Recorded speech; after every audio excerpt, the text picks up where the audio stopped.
Programa de filosofía por televisión. Ustedes se preguntaron por qué estamos aquí. Yo existo porque pienso. El hombre piensa. Es el lugar en el cual todos los saberes son pensados. Descartes es un héroe del pensamiento. Es difícil enfrentar las grandes cuestiones. Es un libro de Jean-Paul Sartre, Crítica de la razón de Hegel. Esta es la historia de la filosofía de Hegel. Eterno. La filosofía es la totalidad de lo real, porque piensa. La totalidad de lo real. Encuentro 8. Filosofía y praxis.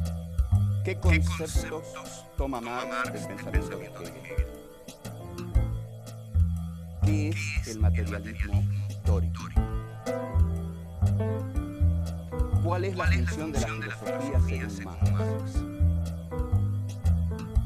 ¿Qué entiende Marx por crítica?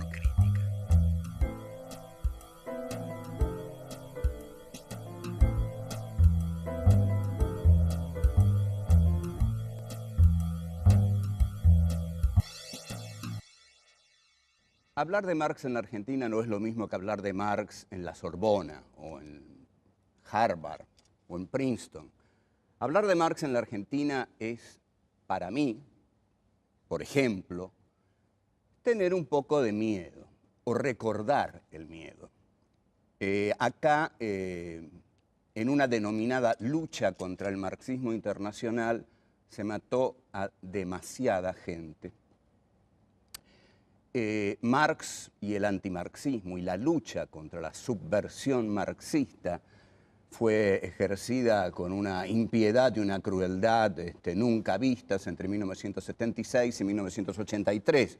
De modo que, como yo estuve aquí en esa época, puedo decir que jamás imaginé que en algún momento iba a hablar de Marx en televisión. Pensé que no iba a hablar de Marx nunca. De hecho, durante esa época se quemaban los libros de Marx porque si grupos de tareas entraban en la casa de alguien y encontraban libros de Marx, ya tenían suficiente motivo como para hacer desaparecer a esa persona, matarla, en fin, internarla en el más profundo de los infiernos, de la tortura, etcétera, etcétera. Es decir, que tiene su historia Marx en uno. Por otro lado, siempre eso fue una atrocidad histórica, y como no es eso lo que vamos a dar, sino que vamos a dar el pensamiento de Marx, quiero decir que es una especie de júbilo de la vida democrática argentina que yo esté dando Marx en este programa. Así que tomémoslo así. Marx es un pensador fundamental de la historia de la filosofía, del pensamiento económico. De hecho, El Capital es, junto con La riqueza de las naciones de Adam Smith y Los principios de tributación de David Ricardo, los 3 libros fundamentales en economía. Karl Marx es un discípulo de Hegel, es el más brillante protagonista de la izquierda hegeliana. Tenemos que ver, ante todo, qué conceptos de Hegel toma Marx. Es decir, Marx, como discípulo de Hegel, todo discípulo toma de su maestro en determinadas cosas. Luego, lo deseable es que supere a su maestro o lo deje atrás, es decir, porque si no va a ser toda la vida un comentador de su maestro. En fin, la relación maestro-discípulo es conflictiva. Pero Marx no vivió toda su vida repitiendo a Hegel, sino que por el contrario, desarrolló una propia teoría en lo económico y en lo filosófico, y sobre todo en la filosofía de la historia. El concepto fundamental que Marx toma de Hegel es el de la negación en la historia. Esto es la dialéctica. El concepto hegeliano de dialéctica es lo que toma Marx, y Marx lo asocia, y esta es una originalidad tremenda de Marx, muy fuerte, asocia este concepto de negación con una determinada clase social, que es el proletariado. Marx toma de Hegel el concepto de negación porque el proletariado va a negar a la burguesía. Negarla quiere decir la va a destruir, va a ser una revolución por la cual va a combatir contra el orden burgués lo va a superar y va a instaurar una sociedad sin clases, una sociedad que Marx va a llamar una sociedad genérica, una sociedad en la cual no va a haber ya explotación del hombre por el hombre.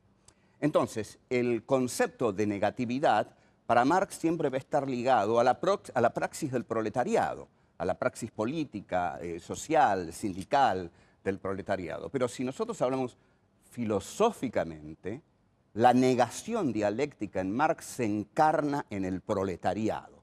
Es el proletariado el que va a ejercer la negación sobre la burguesía y de esa negación se va a pasar a una nueva instancia, que es lo que es el tercer momento de la dialéctica hegeliana, el de la conciliación, y en esa nueva instancia es lo que Marx va a llamar a esa nueva instancia la del comunismo o la del socialismo. En esa nueva instancia ya las clases habrán sido superadas, habrán sido dejadas atrás y se instaurará una sociedad, como dije, sin explotados ni explotadores. Esto es fundamentalmente lo que Marx toma de Hegel, junto con algo que tenemos que recordar, que ya habíamos dicho que toma, que es de la dialéctica del amo y el esclavo, que como vemos es una fuente inacabable de recursos para todos los filósofos. Marx toma de la dialéctica del amo y el esclavo la parte, el concepto del esclavo trabajador. El esclavo trabajador en Hegel va a ser el proletariado trabajador de Marx. El proletario que en la fábrica es expoliado por el capitalista, es lo que en Hegel era el esclavo trabajador, que era a través de él que se hacía la historia. Acá va a ser el proletariado industrial, aquel que trabajando, llevando adelante su praxis, va a poder revolucionar la historia humana.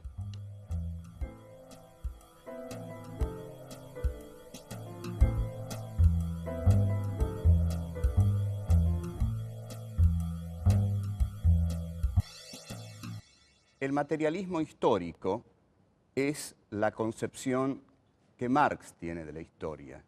Marx piensa a la historia como una materia porque, esto lo habíamos visto, la materia es ese elemento con el que trabaja el proletariado. Su filosofía es llamada materialismo histórico porque estudia lo concreto de la historia, digamos, las relaciones de producción, las clases sociales, los conflictos sociales, las relaciones políticas, los conflictos políticos. Todo esto, todo digamos, el infinito orbe de la materialidad de la historia es la materia de justamente esta concepción de la historia que es el materialismo histórico y que Marx desarrolla en varios libros, en el Manifiesto Comunista de 1848, que es un libro que traza justamente una filosofía de la historia. Nosotros vamos a ver qué se entiende por una filosofía de la historia y, bueno, también está presente en el Capital, en los textos, en los Grundrisse, que son los elementos de economía política. Pero digámoslo así, el materialismo histórico es ese pensamiento que se ocupa de encontrar en la materia histórica, la materia del pensamiento. El pensamiento piensa la materialidad histórica. Pensar la materialidad histórica le da contenido a ese pensamiento. Y en la materia histórica, en esa materialidad, Marx encuentra dos clases antagónicas, la burguesía y el proletariado. La burguesía ya ha liquidado al feudalismo, de modo que ahora la burguesía instaurada en el poder comienza a desarrollar sus industrias. Se produce lo que se llama la revolución industrial de la burguesía. De esta revolución industrial burguesa surge el nuevo sujeto que el marxismo viene a expresar y que es el proletariado industrial. Vamos a decir más claramente el proletariado industrial británico, porque lo que hace Marx en el Capital es estudiar el desarrollo capitalista de Inglaterra por ser el país que tiene el desarrollo capitalista más avanzado del momento histórico en que Marx trabaja. Entonces, el sujeto que el marxismo viene a expresar, el sujeto histórico, es ese proletariado que la burguesía ha engendrado por su propio desarrollo dialéctico. Al negar al feudalismo, la burguesía engendra al que va a ser su enterrador. Entonces, Marx dice, el enterrador de la burguesía va a ser el proletariado que la burguesía ha engendrado. Aquí vemos también cómo funciona la dialéctica. La burguesía ha negado al feudalismo, pero ha generado al proletariado. El proletariado, a su vez, negará a la burguesía y finalmente habrá una síntesis donde ya no habrá clases sociales. Bien. Marx, en un texto de Juventud, texto de 1843, que se llama Introducción a la filosofía del derecho de Hegel, desarrolla sus puntos de vista en relación a la filosofía y al proletariado. Va a terminar diciendo que la filosofía es la cabeza de la revolución y el proletariado es el corazón de la revolución. Ustedes notan el lenguaje romántico que usa este joven Marx, muy joven Marx, en 1843.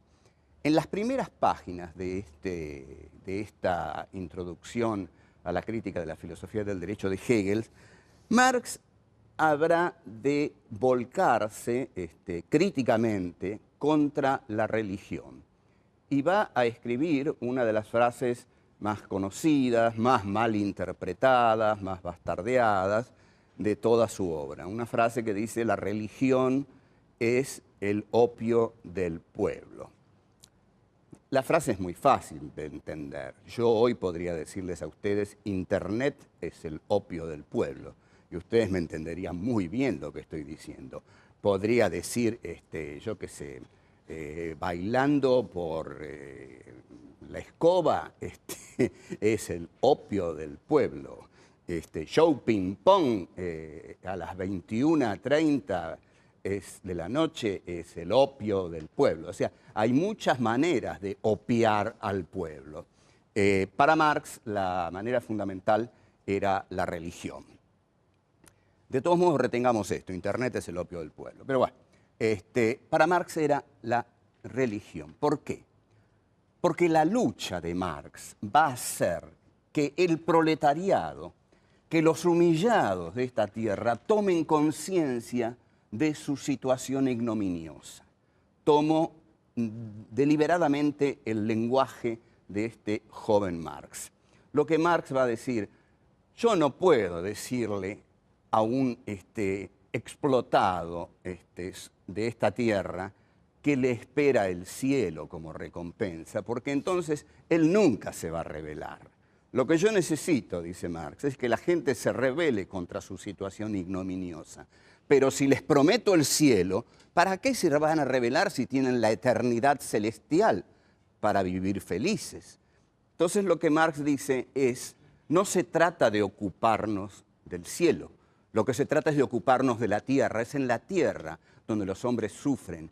Es en la tierra donde los hombres son humillados y ofendidos, que es una frase muy hermosa de Dostoyevsky. Es en la tierra donde la ignominia se hace presente.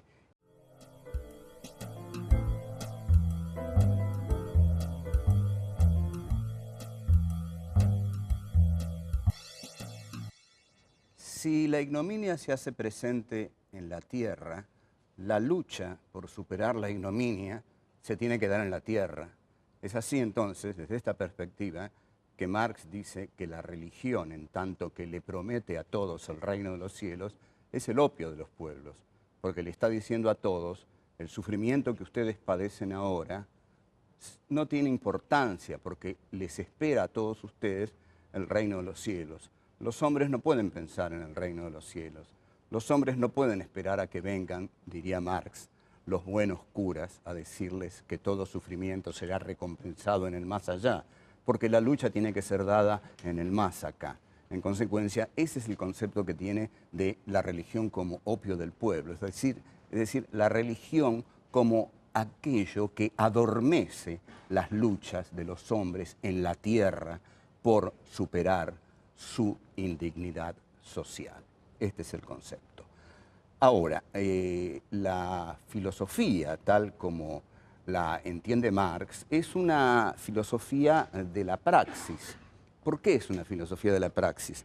Porque es una filosofía, un pensamiento que está destinado a relevar, a llevar a primer plano, a aclarar las injusticias que padecen los hombres y fundamentalmente la clase social que padece la injusticia y a la que Marx expresa con su filosofía, que es el proletariado. Entonces Marx va a decir,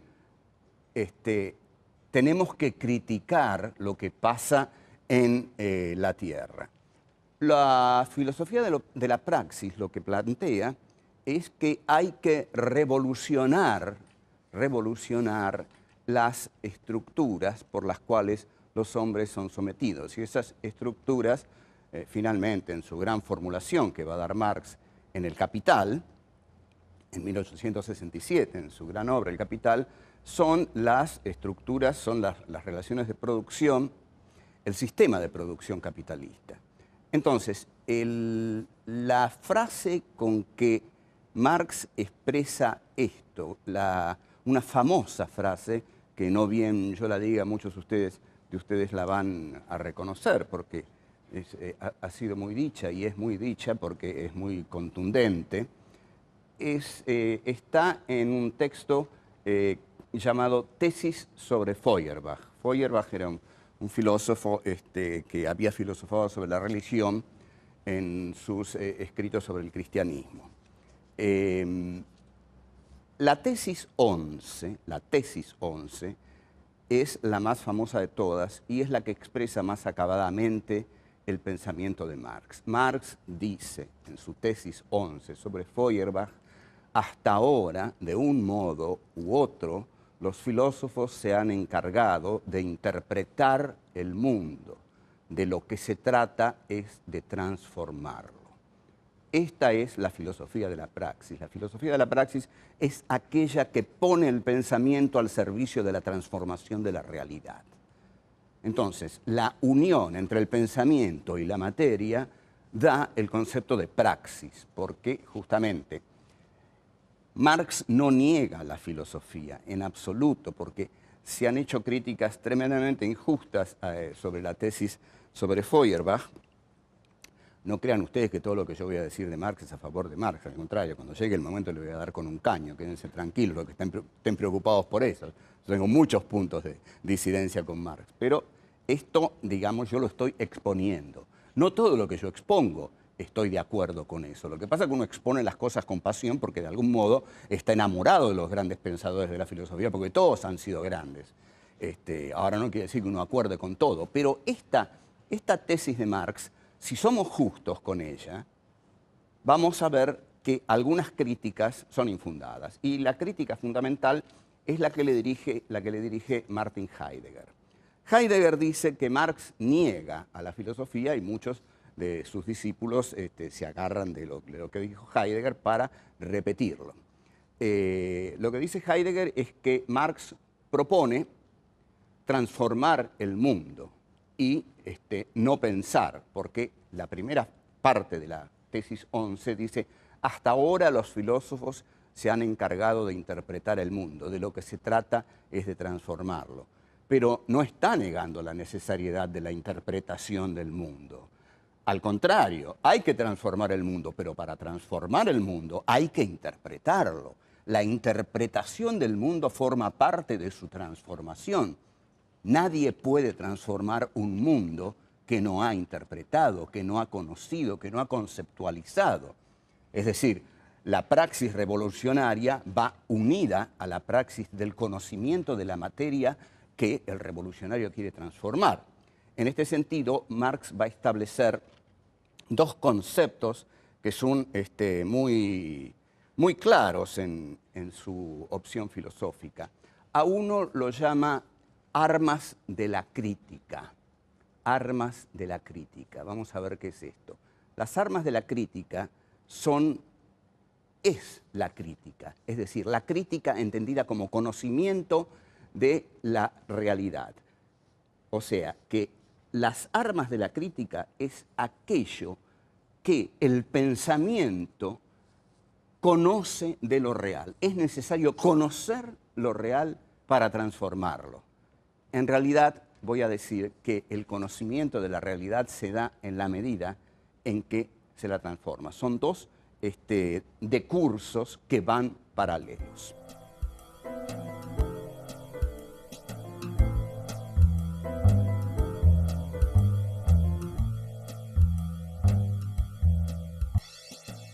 ¿Qué entiende Marx por crítica?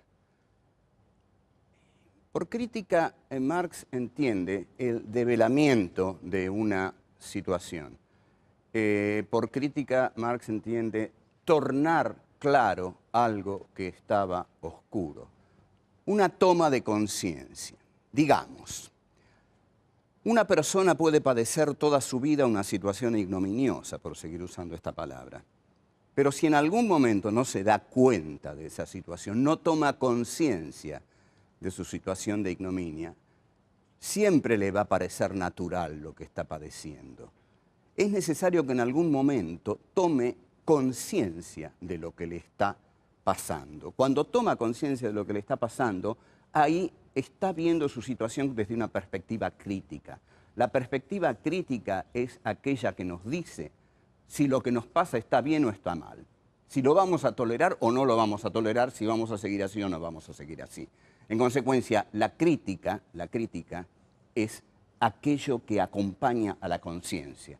La conciencia debe ser siempre crítica en la medida en que la conciencia no debe rendirse ante la realidad, no debe dejarse sofocar por la realidad, sino que la conciencia debe aclarar, juzgar, decidir sobre la realidad y en consecuencia luego es uno también el que sigue o no a esa conciencia. Eso depende del coraje de cada uno. A veces la conciencia nos señala cosas que preferimos ensordecer para no seguirlas porque simplemente tenemos miedo de hacerlo. Ahí es cuando prendemos algunos aparatos que tenemos en casa. Bueno,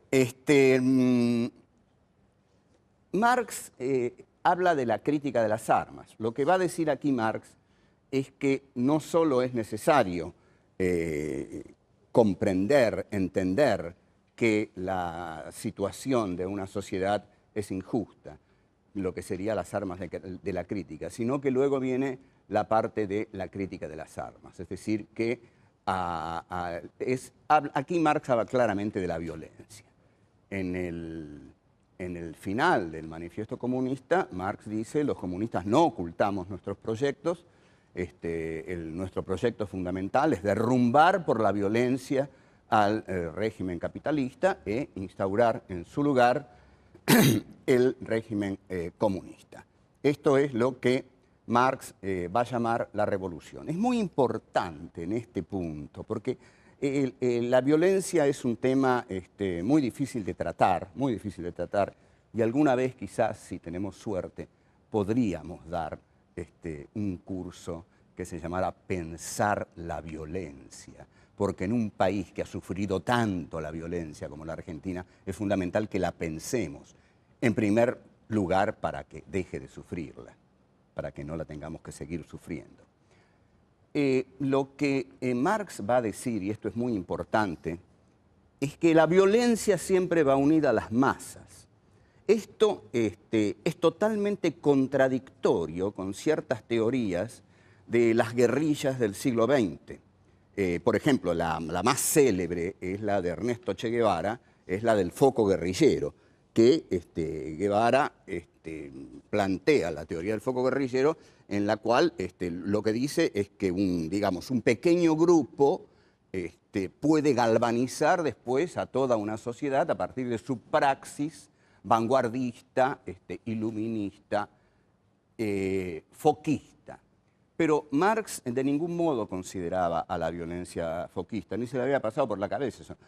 Para Marx la violencia es siempre la violencia de las masas. La violencia se encarna en las masas. En este sentido entendieron muy mal a Marx o no fueron marxistas quienes incurrieron en la violencia foquista. Marx siempre habló de una violencia que fuera acompañada por las masas, es decir, por el proletariado, en el caso de él. En cuanto a Ernesto Che Guevara, voy a decir algo que considero definitivo.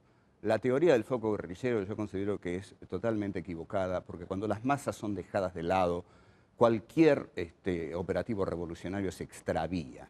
Ahora, lo notable de Ernesto Che Guevara es que dijo, hay que hacer el foco guerrillero, hay que hacerlo en Bolivia, y él fue a Bolivia. Lo lamentable de los grupos guerrilleros argentinos, fundamentalmente la dirigencia de Montoneros en 1979, 1980, es que decían, hay que hacer la contraofensiva o hay que hacer el foco, y lo decían desde México.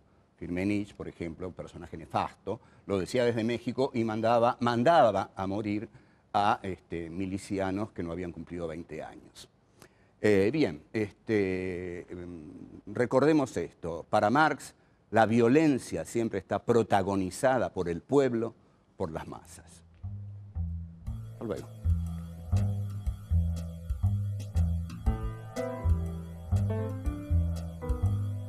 Marx dice, hasta ahora, de un modo u otro, los filósofos se han encargado de interpretar el mundo. Es necesario conocer lo real para transformarlo.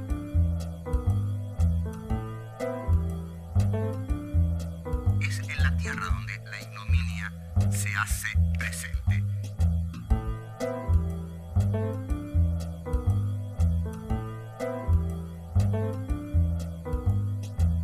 Para Marx, la violencia siempre está protagonizada por el pueblo, por las masas.